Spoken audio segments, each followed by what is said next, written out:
জগন্নাথ প্রভু মাসির বাড়ি নয়, আসলে কার বাড়ি যান তিনি? গুন্ডিচা মন্দিরের লুকোনো রহস্য আজকে আমি সবার সাথে শেয়ার করব।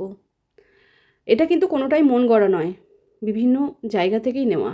বছরে একবার মাসির বাড়ি যান প্রভু জগন্নাথ, 7 দিন আনন্দের সঙ্গে দিন কাটান। কিন্তু এই মাসির বাড়ি স্রেফ জনশ্রুতি মাত্র। আসলে মাসি নয়, পৌর্ণমাসীর বাড়ি যান জগন্নাথ।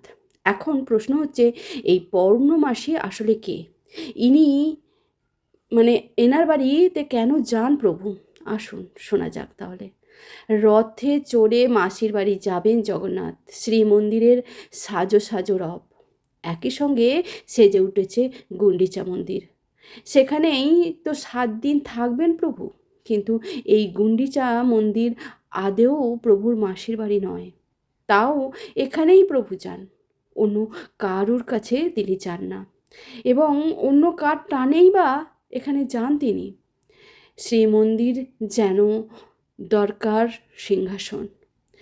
বছরভর সেখানে বসে রাজপাট সামলান দ্বারকাপতি শ্রীকৃষ্ণ। কলিতে তিনিই প্রভু জগন্নাথ দেব। কৃষ্ণ যেমন প্রজা পালন করতেন, তেমনিই আবার রত্ন সিংহাসনে বসে ভক্তদের পালনও করতেন। আর মাসির বাড়ি যাওয়ার আসলে তার বৃন্দাবন ধামে গমন। এই কদিন তিনি গোপীগণের সঙ্গ করবেন মহাপ্রভু।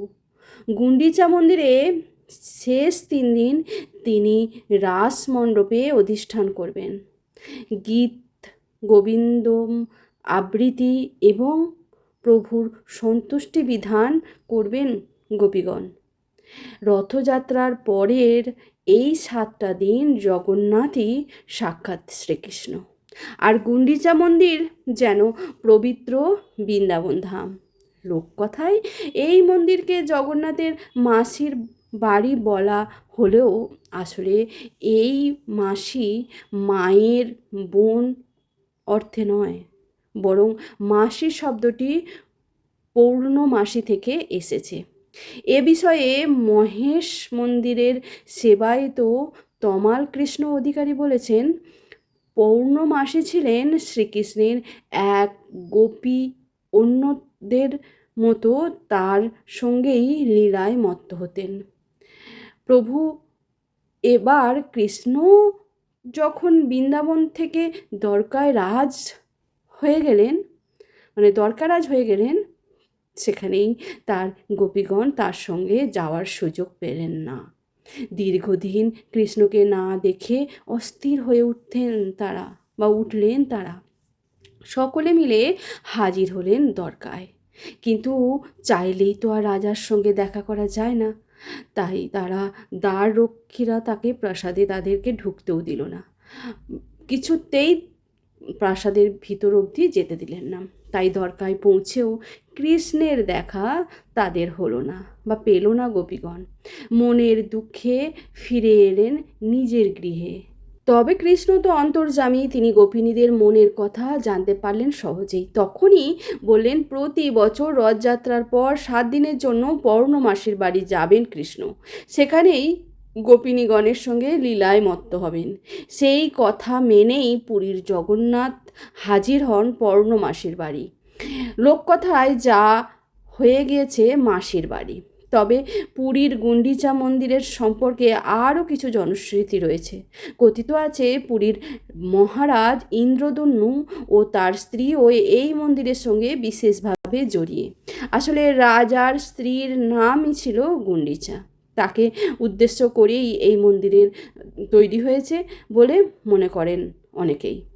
এবং কথিত আছে, দেব বিশ্বকর্মা যখন বন্ধ করে জগন্নাথ মূর্তি তৈরি করছিলেন, গুন্ডিচা দেবী কোনোভাবে তা দেখে ফেলেন এবং সেই অর্ধ সমাপ্ত মূর্তি দেখেই তিনি মোহিত হয়ে রাজাকে অনুরোধ করেন আরও একটি মন্দির নির্মাণের জন্য।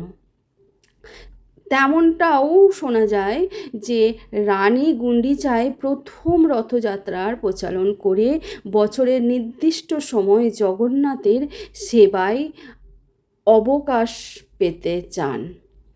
তার কথা মতোই তৈরি হয় গুন্ডিচা মন্দির। আবার অনেকে বলেন গুন্ডিচা আসলে স্থানীয় এক দেবী।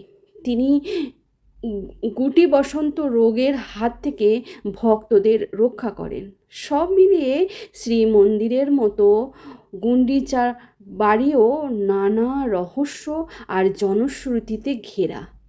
যে যাই হোক, প্রতি বছর রথের পর সেই মন্দিরের গুরুত্ব যে শ্রীমন্দিরকেও ছাপিয়ে যায় তা বলাই বাহুল্য। মানে জগন্নাথ মন্দিরকে ছাপিয়ে যায় এই গুন্ডিচা মন্দির প্রত্যেক বছর। জয় জগন্নাথ। তো এই গল্পটি যদি আপনাদের ভালো লেগে থাকে বা আপনাদেরও অন্য কিছু জানা থাকে, তাহলে কিন্তু কমেন্ট করে জানাবেন।